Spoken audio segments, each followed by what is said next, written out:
What's up, guys? Welcome back to the channel. Here we are with another reaction. In this, we have why Australia's million illegal guns prove that guns are safe.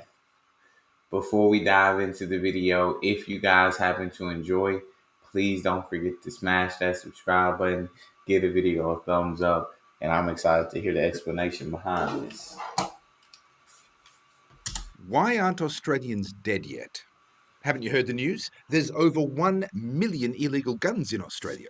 They could be anywhere. They're everywhere. One of them could be hunting you right now. So, if guns are as evil as politicians say, and there's really 1 million of them illegally floating around on this island, why aren't we all dead yet? My name's Topher Field. This is the Topher Project, and I help people like you to understand the world as it changes around you. And yes, it's true. 30 years after the semi-automatic gun ban in 1996, after 3 decades of Australia having some of the strictest gun laws in the world, there are, according to the media, over 1 million illegal guns on the loose, in addition to the 4 million legal ones in Australia. But how can that be? Illegal guns are illegal. We made them against the law. Sure, and criminals don't obey gun laws, and we know that. And I agree Exactly. that gun laws generally are absurd and only serve to disarm the victims rather than the criminals, but all of that's been said 1,000 times already, and that's not what this video is about. What caught my eye is actually the lack of gun violence, given that, well, there's 1 million of the suckers just floating around this continent. I How feel can that like be? it's hard because I disagree on the topic, and I'm open about listening to any arguments from the other side, like because I could be wrong in a lot of my thought processes, but to me it seems like um, gun laws are good, like strict gun laws are a good thing. If you ask me, I feel like when gun laws are more loose, yeah, everybody's able to get a gun, so not just criminals, but everybody. I just don't think that's a good mix. I don't think that you ban them. I think that you ban automatics and semi-automatics. You ban certain ones that just shouldn't be in the hands of civilians. I don't think you ban them just because I live in the U.S. and I don't think that'll ever be an actual possibility of banning them altogether. But I think I am in favor of strict gun laws. So, but like I said, I'm open to listen to any arguments. Look at murder statistics in Australia. 2023 is the most recent year we have data for. The number of people murdered was, drumroll please, 247. In a population north of 25 million. That's a murder rate of approximately 0.0001%. But of Oh, those that 247 murder victims, just 27 involved guns. Yep. There's 1 million illegal guns in this country, in addition to the 4 million legal ones, and yet, at most, just 27 were used in murders, assuming that the same gun was never used twice. So, with 1 million illegal guns floating around in this country, 89% of successful murderers didn't use one. I mean, I feel like there's a TV ad in there somewhere. 9 out of 10 murderers prefer not guns. Now, some people will claim that this is proof that gun control is working. If it weren't for our strict gun control laws, we would have rampant gun murders everywhere. hmm. And they might have had a point if our strict gun laws had resulted in guns actually being hard to get. But the point Oh, here is that, at the risk of repeating myself, there's 1 million illegal guns floating around. And, well, most of us can think of where we would go to look for one and buy it if the need ever really arose. So, if yeah. there's just 27 murders involving guns, out of the million or so people who have just the illegal ones, then I'm sorry, but our low murder rate isn't a product of gun control, it's a product of people's temper control. We are Hmm. not shooting each other because we decide against it, not because we Okay. lack the hardware to do it. And this will really blow your mind. Because there's about 4 million legal registered guns, plus the 1 million illegal ones, that's a total of 5 million guns responsible for these 27 gun murders. We know that. Thing is, there's 25 million Australians responsible for all 247 murders. And if you do the maths, This means that you are nearly twice as likely to be killed by any random Australian than you are to be killed by any given gun. Okay. And you walk past people all the time, right? I mean, you live next to some of them. You'd be safer living next to an AR 15 than you are to those lovely neighbours who always wave at you as you pass them by. They are a bit weird. Or is that just me? Never mind. On average, 30 Australians die from falling off ladders every year, which means your ladder in your cupboard is more likely to murder you than any of the 5 million guns in Australia, and falls of all kinds can kill more than 5,000 Australians a year. And I feel like I hear what he's saying, and I hear the logic that he's putting out. Um, I do agree with what he said. People will be like, "Well, that's the gun laws at work." I just feel like those gun laws have something to do with those gun deaths being down that low. They might not be everything to do. They might not be every, but I think that the gun laws do have a are a factor in gun deaths being that low. And murders, you got suicide by gun. You guys probably have.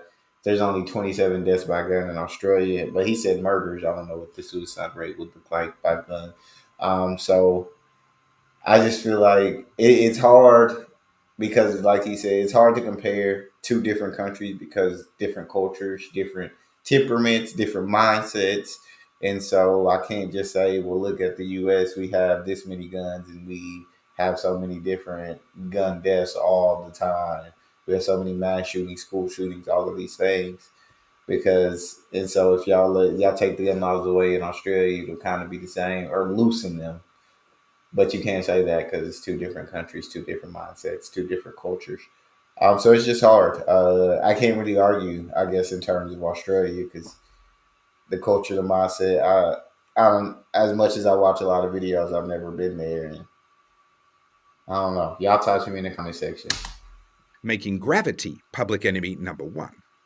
The thing is, none of these statistics actually change anyone's minds. I could go on for days with all kinds of things that are more dangerous to you than these million illegal guns. Yeah. But for people who are afraid of guns, well, it's exactly that, fear.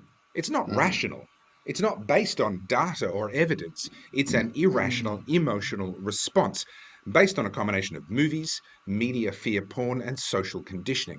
So there's actually no use me continuing to go through the data pointing out that you're more likely to be killed on a road trip than by a gun. You're 50 Yeah. times more likely to choke on your dinner than to swallow a bullet. And all of that stuff, all of that's true in a country that has 5 million guns in it.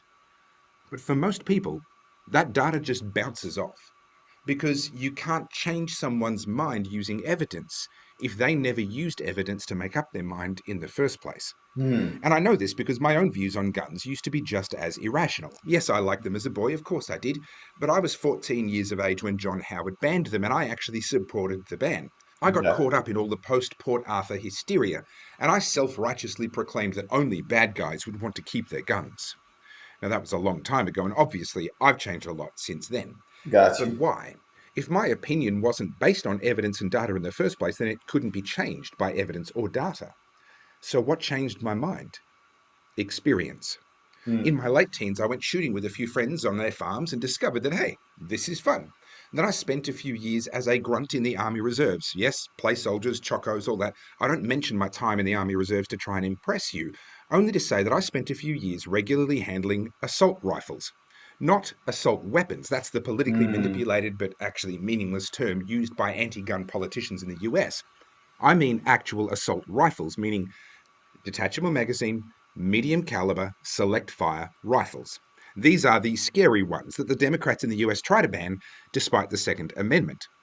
Yeah, I carried one of those regularly for a few years, including with live ammunition often enough, and I was surrounded by other young, testosterone fueled men who were also carrying an assault rifle and a few hundred freedom seeds at the same time. And yet, none of us ever shot each other. Then I went and spent some time in the USA, in Texas, specifically helping in an unpaid capacity with a TV pilot episode, which sadly never went anywhere. But nevertheless, I had rather a lot of fun, and I found myself positively surrounded by guns all of the time. As a non-citizen, I couldn't carry my own, of course, but I didn't have to. At any given time, the people I was with had a half a dozen of them within arm's reach. And to quote Sergeant Major Basil Plumley, if the time comes that I ever need one, there will be plenty lying on the ground. Honestly, I quickly came to like it. And getting back to Australia and I knowing feel that the like people I was with were not packing heat, well, it left me feeling naked. some of this. I agree in the sense that there are more responsible gun owners than irresponsible gun owners. There are more that are very responsible with their guns. I will completely concede to that. I think this is one of the things where it's the right the few bad apples spoil the bunch. Right, the few ruined it for the many. You guys were in school. A couple people were talking. Whole class gets in trouble. Whole class, no recess for the whole class. Two or three people talking, no recess for the whole class. Few ruin it for the many. And those situations happen when it comes to when it comes to the age of drinking in the United States. It used to be lower. Comes to smoking, it used to be lower, but then it was like studies done on crashes and different things that showed like that the age needed to be higher. Few ruined it for the many. When it comes, and that rule applies to a lot of things in life, not everything, but a lot of things. And I think with guns, yeah, there's more responsible gun owners, and should responsible gun owners be punished? No, you don't deserve to be, but the few ruined it for the many. And so that's when the guns were taken away. And I feel like I could have swore I watched videos where they had data saying that gun deaths went down after that ban by the Prime Minister Howard. If I'm wrong, like I said, please correct me. Don't hesitate. And if you have a different opinion, I'm completely fine with that. And the way you lay it out made make more sense than the way I lay it out. So my mind can be changed. It's not stuck on And yes, I know people say we one don't need to opinion. carry guns in Australia because it's safer than the US and all that nonsense. And that's an argument for another time. My point is this: by spending time around guns and around people with guns, my view of them was completely transformed. And now Okay. I am a raging pro gun absolutist. No, I don't have a gun here in Australia nor a gun license. I refuse to jump through their hoops, and after my resistance to the government during COVID, they would probably decide that I'm not a fit and proper person in any case. But all of that is beside the point. The point is that we are absolutely right about guns. Guns are safer than people, and the statistics clearly bear that out, but that's all irrelevant. If we are going to change the attitudes of Australians towards guns, we won't do it by arguing the statistics. We'll do it by inviting them to come down to the range with us, by having them out shooting clays on a farm, by helping them to experience guns in a positive setting for themselves. If you want to change the gun laws in Australia, don't call your local gun rights group. Most of them are on the take anyway, working for the government, not their members. Call your local gun range and ask about making a booking for you and some of your non shooting mates for a try shooting session. The irony of all of this media hysteria about 1 million illegal guns is that it proves beyond doubt that guns aren't the problem, and our fear of them is irrational. The tragedy is that's nice to know, but irrelevant. We won't win the gun debate through arguments and data, but through hearts and minds, and we do that by helping non shooters to give them a go. My name's Topher Field. This is the Topher Project, and I help people like you to understand the world as it changes around us. Now, I do this full time, so if you'd like to support my work, then you can buy my books and merch from goodpeoplebreakbadlaws.com. You can follow me on all of the socials via @TopherField, and of course, please like, subscribe, and follow. Oh, and YouTube thinks that you will like this video too, so maybe check it out.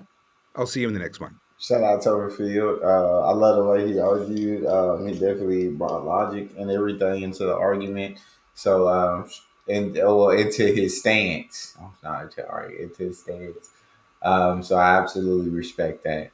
That's all we have. If you guys enjoyed, please don't forget to subscribe. Give the video a thumbs up. Check out the next. I'll see y'all next time.